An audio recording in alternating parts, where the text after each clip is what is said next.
And welcome to our third edition of Channel 34 News Update. I'm Susanna Bannock. And he's just a nut, and let's go to him for some news on what's coming up next week. Thanks, Sue.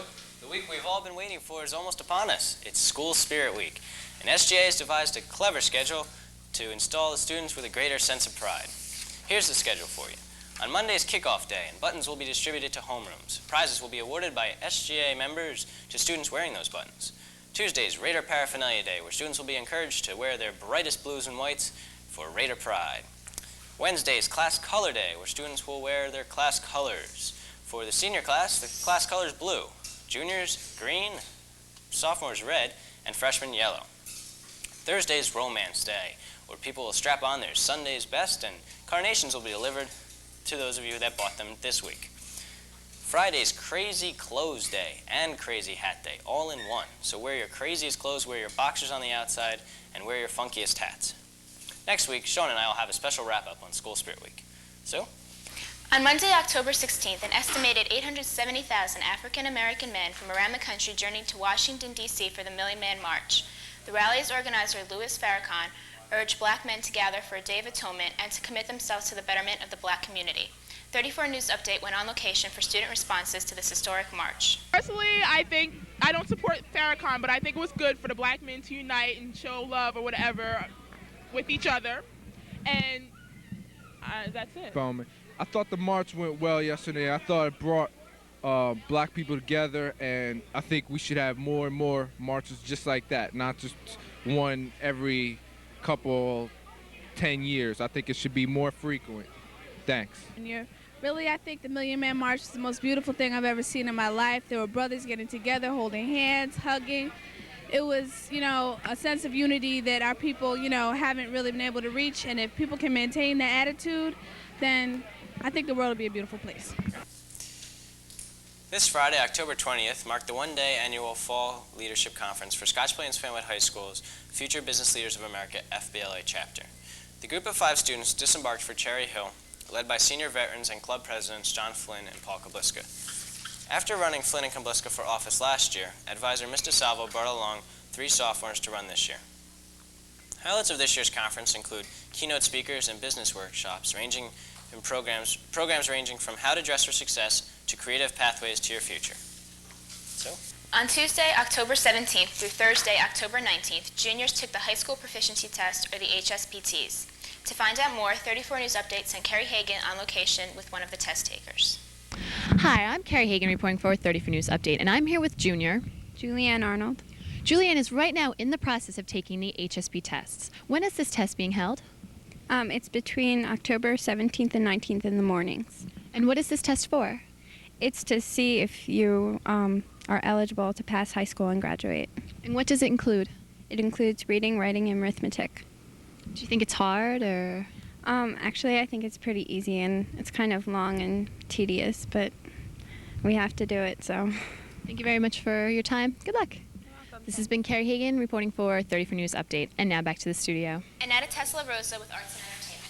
Thanks, Sue. DECA just returned from a walkathon for the American Cancer Society. And here's Keith Kopnicki to find out more. Hi, this is Keith Kopnicki reporting for Channel 34 News, and I'm here with 3 members of the Scotch Plains-Fanwood High School DECA chapter, Aaron McGow, Chris Keurig, and Ted Geekus. Ted, could you tell us a little bit about what was going on when you participated in that walkathon? It was a walkathon for the American Cancer Society. We got donations of about approximately $50 or more, and we walked for the cause. That's basically what we did Sunday at Union County College. Does DECA do this every year? This is about I think it's the second or third year we've done it. Okay, and after you participated in the walkathon, you headed over to Ashbrook Nursing Home, and what exactly went on over there? Well, each year when we go to Ashbrook, we go the third Sunday of each month, and we sing happy birthday to the people who had birthdays there. We hand out cake, we talk to the people, and try to make them feel good. Go ahead, Aaron. And Aaron, you didn't participate in the walkathon, but you were at Ashbrook. Could you tell me a little bit about what you did as an individual at Ashbrook? Well, I handed out cake, talked to people, sang happy birthday. What? Oh, we explained deck. All of us got up and explained it. And basically everything that Chris said, I did. Great. Okay, Ted, give us a little sneak preview on the DECA activities for the next month. Some exciting events. For Halloween, we're going to have a Halloween party for the homeless. Okay, thank you. Canister Drive? Canister Drive. Okay, thank you. And this has been Keith Kopnicki, Channel 34 News. Okay, the marching band has had a competitive season so far. Last Sunday in Carteret, they got 3rd place overall, but won Best Woodwinds. This Saturday, there is a competition in Bloomfield. The outlook for the rest of the season looks great. On last Tuesday, October 17th, SAD held its first social at the Scotch Hills Country Club. The different committees met to discuss and plan the future year of the organization. Candace Choi, the vice president of SAD, said of the event, "I really think it was a success, and we got a lot accomplished, and it was fun." Now let's go to Karen McClintock and Sarah Ballard with Weekend Preview. Hi, I'm Karen McClintock. And I'm Sarah Ballard. And welcome to Weekend Preview. This weekend, the Westwood Rialto is showing The Scarlet Letter, To Die For, and once again, Devil in the Blue Dress. Just out on video for this weekend are Casper, Tales from the Hood, Panther, and Jury Duty. And now over to Sarah with some in-town events. Thanks, Karen. Next Thursday, October 28th, is College Night here at SPFHS, with representatives from schools all around the country. Also, DECA will be holding a canister drive this Saturday and Sunday at local businesses. And to all the juniors who suffered through the HSPTs for the past few days, have fun with those PSATs on Saturday. And now back to Karen. Don't forget School Spirit Week starts Monday, October 23rd with a kickoff breakfast at 7:30 a.m. in the cafeteria. Thanks for tuning in. And have a great weekend. And now to Doug with sports. Okay. Thanks, Tessa. Last week, the football team was defeated at Cranford by the score of 35-21. All the scoring was done on run-ins by such stars as John Stack, Edwin Curry, and Quincy Flournoy. Todd Jaminik, a.k.a. Lender, scored 2 extra points, and the other points were scored on a 2-point conversion. To find out more about this team, we sent Eric Wallers on location with Andy Stewart. Hi, this is Eric Wallers, reporter for TV 34 News Update, and I'm here with Andy Stewart, member of the varsity football team. Andy, how's your season going so far this year? It's not going too hot right now. We're 0-4, but we're starting to get a little better. Okay, and who are some of the coaches this year? Some of the coaches are Mr. Cicatelli, Rich McGriff, and Mr. Maggio. And do they do a good job? Yeah, they do a good job. And what position do you play? Linebacker and tight end. All right, well, good luck with the rest of the season, and now back to the studio. Thanks, Eric. Their next game will be played in Summit on Saturday. The soccer team, over the past 2 weeks, has gone from 2 extremes. They went from totally demolishing Linden by a score of 12-0 to an upset by Union with the score of 2-1. The record is now 12 wins, 2 losses, and 1 tie after their win over Kearney yesterday by the score of 1-0. On Tuesday, they will be playing Westfield at home. The girls' soccer team also played Kearney yesterday, and after their 0-0 tie in double overtime, their record is now 11 wins, 1 tie, and 1 loss. On Tuesday, they also will be playing Westfield. And speaking of the girls' soccer team, we sent out goalie Christine Bowers to find out more about the varsity girls' tennis team, who, as of Monday, was ranked 3rd in the county with an 8-0 record. Things have changed, however, since they have had matches every day so far this week. Hi, I'm Christine Bowers reporting for 34 News Update, and I'm here with 5 members of the varsity tennis team. June Spector, Stephanie Miller, Alice Lynn, Melissa Brown, and Danielle Kapner. June, how's the season going so far? It's going well. Our record's 9-2 now. We lost to Westfield and in the States to Nutley. And what position do you play? I play first doubles with Lippy Goyle, who's also a junior. And how about you, Stephanie? I play fourth singles. And how about you, Alice? I play second singles. And Melissa, what position do you play? Third doubles? Yeah. And Danielle, how about you? Second doubles. Who are the captains of the tennis team this year? Tina Lynn and Eileen Hennigan. And how did you guys do in the counties? We did pretty well this year, actually. We came in 5th in the state. No, 5th in the counties. Yeah, at the end. How does the outlook for the rest of the season look? We're pretty good. We played our hardest, which was Westfield, and all the rest we could beat them. Okay. Well, thank you, and now back to the studio. Thanks, Christine. The cross-country team recently ran against Kearney/Union. To find out more, we sent Peter Rollis on location.